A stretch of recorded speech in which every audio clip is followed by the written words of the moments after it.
안녕하세요, 역사 돋보기입니다. 여러분, 일본의 유명 만화 원피스 좋아하시나요? 만화 원피스는 전 세계적으로 사랑받는 만화일 텐데 원피스에는 전개상 대단히 중요한 코즈키 오뎅이라는 캐릭터가 있습니다. 일본 역사에서 코즈키 오뎅의 모티프가 되는 실존 사무라이가 있는 거 아십니까? 바로 이번 영상의 주인공 오다 노부나가입니다.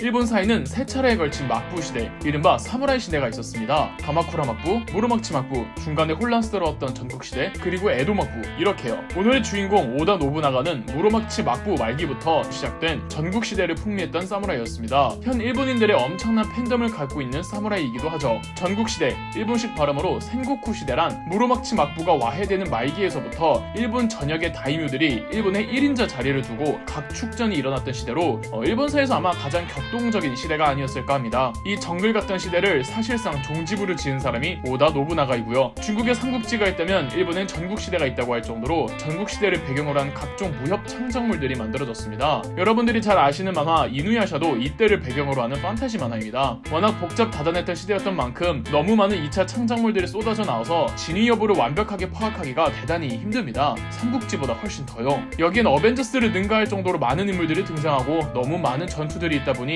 이 한 영상에 100% 객관적이고 전체적인 모든 사건들을 다 다룰 수가 없다는 점 양해 부탁드리겠습니다.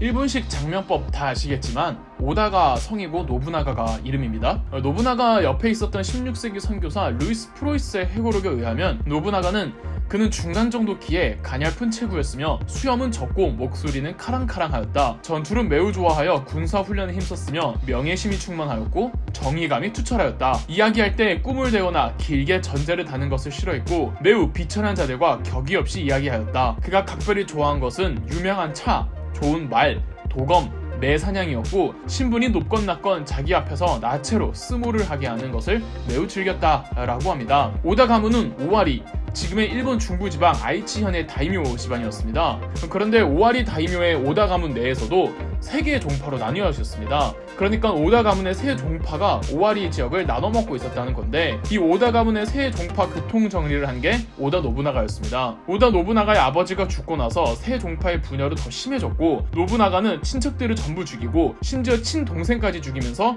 오다 가문의 1인자가 되었죠. 노부나가가 오다 가문을 평정하는 데 큰 도움을 주었던 사람이 그의 장인어른 사이토 도산입니다. 사이토 도산은 생모를 죽인 전적 때문에 살무사라는 별명을 가진 타 지역 다이묘였고 사이토 도산은 노부나가를 이용해서 오다 가문을 장악하기 위해 딸과 결혼시켰던 겁니다. 물론 사이토 도산은 아들한테 죽는 바람에 노부나가를 도와주기만 하고 정작 오다 가문을 먹지 못했지만요. 아니 근데 무슨 동생 죽이고 엄마 죽이고 아들한테 죽고 이런 끔찍한 일들이 버젓이 일어나느냐고요? 이게 전국시대 문화였습니다. 한 지형을 장악하기 위해 아들이 아버지를 죽이고 가족을 살해하고 가신이 죽은 다이묘를 죽이는 하극상 풍조가 만연해 있던 사회였습니다. 여기서 잠깐 다이묘, 가신, 그리고 앞으로 계속 언급될 쇼군, 이키 등 애매한 용어들이 많죠. 그래서 준비했습니다. 알아두면 쓸데 있는 막부시대 용어사전.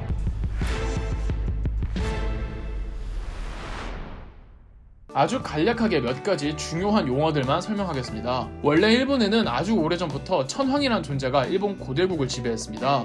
천황이란 용어에 불편해하시는 분들이 많은데 천황에 그렇게 대단한 뜻이 있는 것도 아니고 지금은 학계에서도 고유명사처럼 쓰이기 때문에 저도 학계의 용어를 따르도록 하겠습니다. 우리가 진시황도 황제라고 해주고 베트남 애들도 황제라고 하는데요 뭐. 여하튼 1180년 한 폭군 천황의 전횡에 일본 사무라이 무사들이 반란을 일으켜 내전을 평정하고 조정을 장악했습니다. 이 사무라이 반란의 우두머리는 천황으로부터 쇼군이라는 직책을 하사받고 천황을 꼭두각시화합니다. 이후로 천황은 무쓸모의 존재로 전락했고 쇼군이 일본의 모든 정사를 좌지우지하게 되었죠. 우리나라 고려시대의 최충원, 최후와 비슷한 존재라고 보시면 됩니다. 이 시기가 최초의 막부, 가마쿠라 막부입니다. 막부란 쇼군의 진영이라는 뜻이고요. 사무라이들에겐 부하무사들에게 영지를 분할해주는 풍습이 있었고 나라 전체가 사무라이화되는 막부 시대에는 이렇게 일본식 봉건제가 시작됩니다. 분할해주는 영지의 범위가 일본 전 국토이다 보니 지방 영주들의 세력이 커지기 시작했고 이 지방 영주들을 다이묘라고 합니다. 그럼 다이묘도 거느리는 무사들이 있을 거 아닙니까? 이들을 가신이라고 합니다. 특정 집안을 모시는 신하 같은 무사들이라는 뜻이죠. 한편 가마쿠라 막부가 네우해안으로 쇠퇴하다가 결국 일본이 남과 북으로 쪼개지는데, 이 분야를 다시 통합하여 세워진 두 번째 막부가 무로마치 막부였습니다. 시간이 지나면서 점점 지방 다이묘들의 자치권은 강력해졌고 쇼군 계승 문제로 인해 내전이 벌어지면서 쇼군의 권위가 크게 실추되었죠. 이에 더 이상 쇼군 막부의 지배를 받지 않으려는 다이묘들끼리의 각축전이 벌어지니 이른바 전국시대였습니다. 이로써 수도 교토에는 천황도 무쓸모해진 존재, 쇼군도 무쓸모해진 존재가 되었죠. 쇼군 계승 내전은 다이묘들에게도 이어졌고 다이묘들끼리의 전쟁도, 그리고 한 지역 내에서 다이묘 가문 내의 싸움도 치열했답니다. 또 한 지역 내에서 무장화한 자치공동체, 일종의 자경단 느낌의 이키 세력들도 있었습니다. 그러니까 개막장인 시대였던 거죠.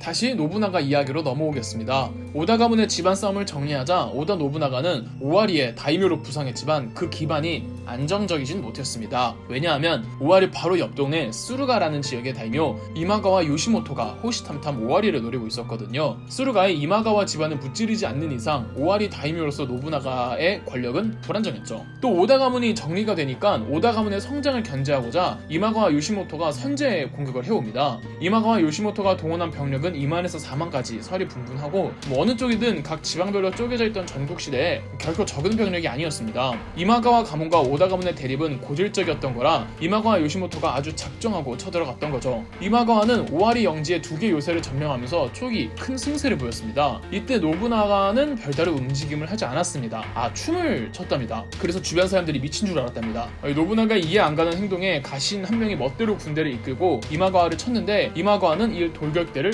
가볍게 꺾어버렸죠. 연이은 승리에 자신감에 차있던 이마가와는 오케하자마라는 계곡에서 잠시 진을 치고 쉬고 있었습니다. 그때 노부나가가 갑자기 출정 명령을 내렸고 2,000 별동대를 꾸려 오케하자마로 돌격했습니다. 공격 직전 노부나가는 병사들에게 적이 많다고 두려워하지 말라, 문은 하늘에 달려있다 고 했다는데 정말 갑자기 폭우가 내렸답니다. 앞을 못 볼 정도의 폭우로 인해 이마가와 진영의 정찰력이 약해져 있었고 주변을 둘러볼 겨를이 없었죠. 폭우가 딱 그치자마자 숨어있던 노부나가가 이마가와 진영을 습격했고 노부나가는 병사들과 냅다 이마가와 요시모토부터 찾아가서 그를 죽였습니다. 다이묘 죽음에 이마가와 가문 병사들은 전부 도망쳤는데 그 계곡이 하필이면 늪지대였답니다. 심지어 폭우까지 내렸어. 이하 설명 생략하겠습니다. 이 전투가 1560년에 일어난 오케하자마 전투였고 이후 이마가와 가문은 재기불능 상태로 쇠락하다가 소멸해버립니다. 이로써 노부나가는 오와리를 완전하게 장악하며 어엿한 오와리의 다이묘로 혜성처럼 데뷔했습니다. 오케하자마 전투로부터 2년 후 한때 이마가와 가문의 가신이었다가 오케하자마 패전이 있고 독립을 했던 한 사무라이를 노부나가가 동맹을 맺는데요. 이야, 오랜만이다. 이 만남은 운명이야. 운명? 나와 함께 세계를 뒤집지 않겠어? 여전하구나 노부나가. 가자, 이에야스. 좋아, 나 도쿠가와 이에야스 너의 칼이 되어주지. 도쿠가와 이에야스에게는 도쿠가와 사천왕이라는 아주 강력한 가신단이 존재했습니다. 도쿠가와에게는 사천왕 이외에도 12명을 더 추가해 도쿠가와 16신장이라고 불렀죠. 하여튼 일본인들이 이름 짓는 건 참 잘해요. 노부나가는 이 강력한 사천왕 그리고 16신장을 동맹으로 끌어들였다는 게 굉장히 큰 병력 증원이었죠. 이후 노부나가는 자기 장인어른의 영지였던 미노로 들어가 개막장이 된 사이토 가문도 깔끔하게 정리시키고 미노 지역까지 아우르는 다이묘가 되었죠.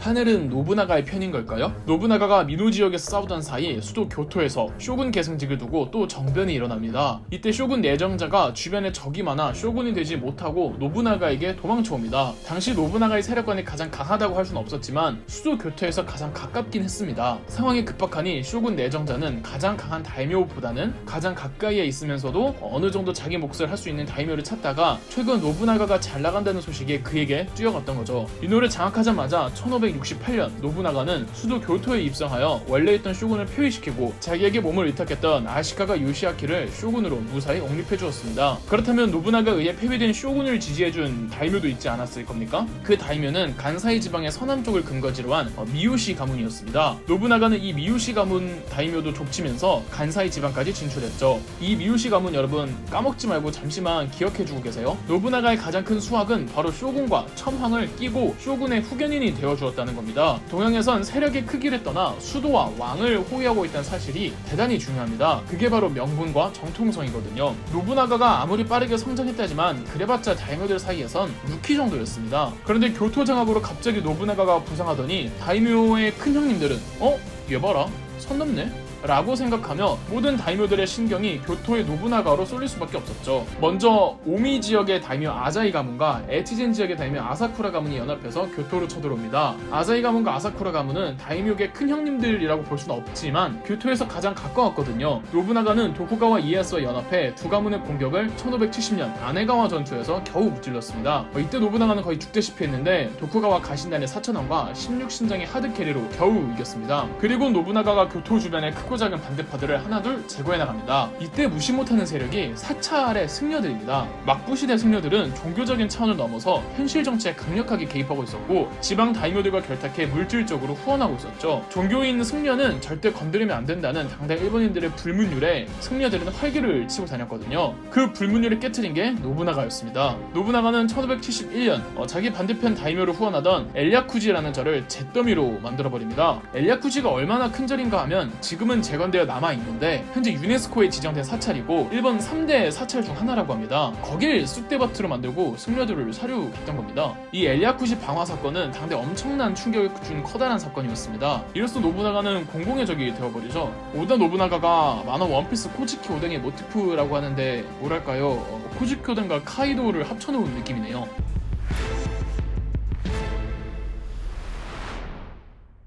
자, 노부나가가 자꾸 선을 넘으니 이제 큰 형님들이 나설 차례죠. 노부나가의 성장을 가장 두려워하던 한 사람이 바로 노부나가가 직접 옹립해준 쇼군이었습니다. 원래 막부 시대에는 모든 다이묘와 사무라이들은 쇼군에게 충성을 해야 합니다. 그런데 정작 교토 내에서 쇼군보다 노부나가의 입김이 비교도 안 될 정도로 큰 겁니다. 위기의식을 느낀 쇼군은 전국의 다이묘들에게 노부나가를 토벌하라는 밀서를 보냅니다. 이 노부나가가 엘야쿠지를 불태워버린 것도 엘야쿠지가 쇼군의 지시로 노부나가를 공격하려던 참이었거든요. 엘야쿠지가 한 줌 재로 변해버린 뒤 쇼군은 당시 다이묘계의 가장 큰 세력 중 하나였던 간토 지방 가이 지역의 다이묘 다케다 신겐에게 연락합니다. 노부나가가 데뷔하기 전 원래 전국시대의 주 전장은 간토 지방이었습니다. 여기서 가이의 호랑이라고 불린 다케다 신겐과 그의 라이벌이었던 에치고 지역의 다이묘 우에스키 겐신이 치고받고 있었고 다들 전국시대의 1인자는 신겐 혹은 겐신 둘 중 한 명이 되리라 생각했죠. 신겐과 겐신 이 두 사람이 일본 전 다이묘들 중 가장 규모도 크고 가장 힘도 센 큰 형님 두 명이었습니다. 노부나가가 깨작거린 거 정도 두 사람에겐 우술 정도였죠. 이 중 한 명이었던 다케다 신겐이 군사를 이끌고 교토로 오는 겁니다. 신겐이 노부나가에겐 1차 보스몹인 셈이죠. 엎친 데 덮친 격이라고 아까 제가 기억해달라고 했던 미유시 가문 기억나시죠? 노부나가가 쇼군 옹립할 때 반대편에 있던 다이노요. 이 미유시 가문이 엘야쿠지 방화 사건 이후 칼을 갈던 다른 사찰 혼간지 승려들과 연합해 서쪽에서 노부나가에게 보복하러 오고 있었습니다. 여기에 쇼군도 교토 내부에서 군대를 모아 내전을 일으킵니다. 그러니까 지금 노부나가는 동서 안팎으로 후회되어 버린 거죠. 여러분이라면 어떻게 하시겠습니까? 사태의 심각성을 알고 노부나가는 일단 가신들을 서부전선으로 보내 화친을 맺고 노부나가는 쇼군과 싸우면서 도쿠가와 이에야스가 동부의 신겐을 막기로 합니다. 와, 근데 이 신겐이 정말 보스는 보스였던 듯합니다. 병사들의 싸움 수준, 지휘관들의 용병술 등이 차원이 너무 달랐습니다. 도쿠가와 사천왕과 16신장을 자랑하는 이에야스의 군대가 신겐에게 그냥 막 쓸려 나갑니다. 그리고 신겐은 곧장 노부나가를 족치러 가죠. 노부나가 다이묘 인생 최대의 절체절명의 순간 신겐의 평소 앓던 결핵 때문에 개전 직전 사망하고 맙니다. 가이의 호랑이가 죽으니 신겐의 병사들은 쉽게 와해되었고 노부나가는 자기가 싸우고 있던 쇼군을 교토에서 축출합니다. 마지막 쇼군 아시카가 요시아키가 쫓겨나면서 무로마치 막부는 1573년 공식적으로 끝나죠. 일본의 두 번째 막부 시대 무로마치 막부를 끝낸 사람이 바로 오다 노부나가였던 겁니다. 그리고 곧바로 화친을 맺은 뒤 잠시나마 소강 상태에 있던 서부전선으로 가서 미유시 가문도 복속시키는데 성공했답니다. 홍간지 사찰 세력은 이후 계속 서부의 다이묘들과 연합해 노부나가를 끝없이 괴롭힙니다. 1차 결승전은 노부나가의 운빨로 노부나가가 이겼죠. 과연 그의 운은 어디까지일까요? 2차 결승전은 다케다 신겐 아들과의 싸움이었습니다. 다케다 신겐의 아들은 아버지의 복수를 하겠다며 교토로 또 쳐들어왔고 나가시노성을 포위했습니다. 나가시노성엔 500명밖에 없었다고 합니다. 고작 500으로 존버해준 결과 이에야스가 8,000명, 노부나가가 30,000명 지원병을 이끌고 성에 도착합니다. 노부나가 이에야스 연합군은 나가시노성 밖에서 진지를 구축하고 야전으로 들판에서 싸우는데 크게 승리합니다. 이게 이제 나가시노 전투인데 기존의 나가시노 전투는 노부나가가 대량의 조총으로 승리를 거둔 전투로 파악되어 왔습니다. 그런데 일련의 고고학적 발굴에 의하면 조총이 그렇게까지 활약을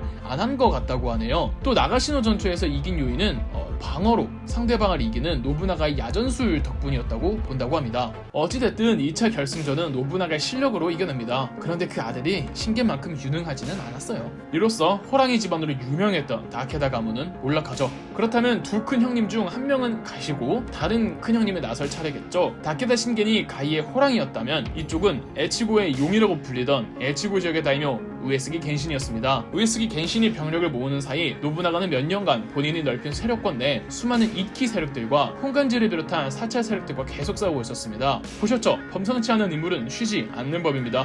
1576년 겐신이 출발해서 1577년까지 한 번도 지지 않고 교토까지 쭉 밀고 옵니다. 3차 결승전이었던 노부나가에겐 마지막 보스몹이었죠. 노부나가는 두 명의 유능한 가신에게 무려 7만 명의 병사들을 주지만 이 병사들이 데토리카와 전투에서 겐신에게 몰살당합니다. 기록에서는 전국시대 모든 전투들 중 가장 잔혹하고 가장 많은 사상자를 낸 전투라고 합니다. 노부나가에겐 또 한 번 절체절명의 순간이 오는데 1578년 3월 날이 풀리자 대대적인 공세를 준비하던 겐신이 뇌출혈로 사망합니다. 이게 진정한 델룸델. 그리고 2년 후 1580년 노부나가는 혼간지 사찰 세력도 마침내 완전 굴복시키는데 성공합니다.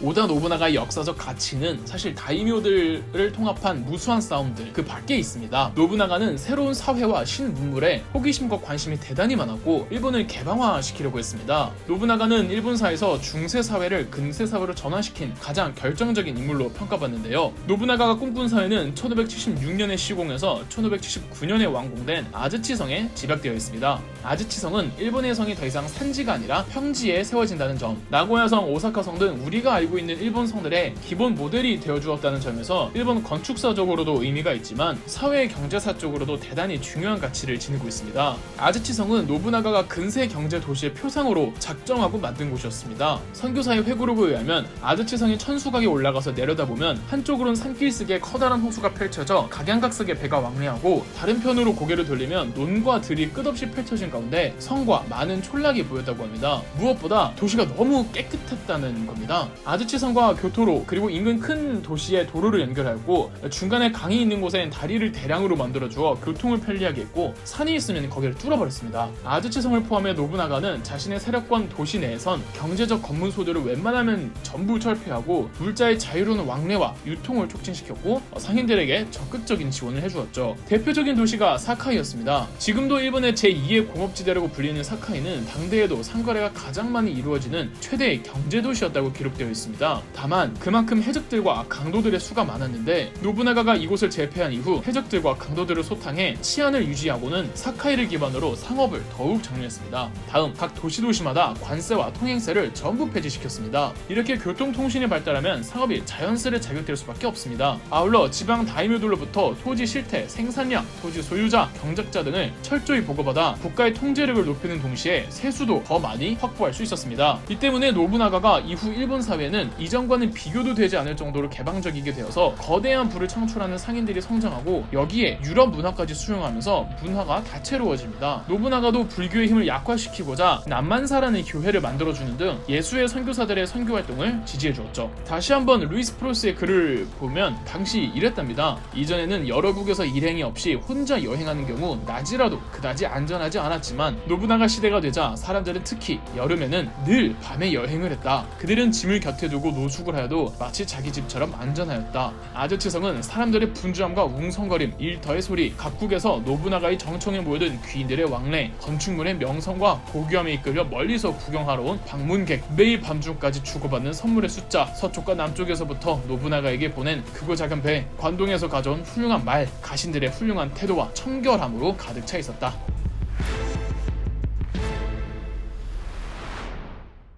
겐신과 신겐이라는 큰 형님을 모조리 해칠 노부나가에게 더 이상 덤빌 수 있는 세력은 없었습니다. 전국시대 통일을 목전에 둔 상황, 이제 남은 건 서쪽 아키 지역의 다이묘 모리 가문이었습니다. 노부나가는 본인의 가신이었던 하시바 히데요시를 보내 모리 가문을 토벌하게 했죠. 1582년 노부나가는 또 다른 가신을 시코쿠 섬으로 보내기도 합니다. 같은 해 서쪽에서 모리 가문과 대치 중이던 하시바 히데요시가 노부나가에게 구원병을 요청합니다. 노부나가는 인근 가신들에게 전부 출정 명령을 내려 서쪽으로 보냈고 노부나가는 노부나가 본인도 교토 인근의 혼노지라는 절에서 출정 준비를 하고 있었습니다. 그런데 미츠히데라는 가신이 돌연 교토로 되돌아오더니 혼노지에 불을 질러버리고 노부나가를 암살했습니다. 이 사건이 혼노지의 변입니다. 미츠히데가 노부나가를 왜 암살했는지는 알 수 없는 역사의 미스테리이며 노부나가의 장남이 미츠히데에게 복수를 하던 중 밀리기 시작하자 자결해버리죠. 선교사 루이스 프로이스는 다음과 같이 묘사하였습니다. 목소리뿐만 아니라 이름만으로도 만인을 전율케 한 그가 머리카락 한 올, 뼈 한 조각 남김없이 모두 재로 변하여 이 세상에서 흔적도 없이 사라졌다. 한편 모리 가문과 대치하던 노부나가의 가신 하시바 히데요시는 주군이 사망했다는 소식에 모리 가문과 화친을 맺은 뒤 돌아와 배신자를 처형시켰습니다. 교토를 장악하고 노부나가의 아들들도 전부 제거해버리며 도쿠가와 이에야스를 복속시킨 뒤 노부나가가 완성짓지 못한 전국시대 통일을 이뤄내죠. 그리고 천황으로부터 원래 노부나가가 받으려던 직위 태정 대신 겸 관백에 임명됩니다. 진짜 누가 배신자인지. 하시바 히데요시고 축하드립니다. 아, 이제 관백 대합전하라고 불러야겠군요. 나는 오늘부로 새로 태어났다. 영예롭지 못한 하시바 가문은 이걸로 끝났다. 내 성은 이제 하시바가 아니라 도요토미다. 내 이름은 도요토미 히데요시다.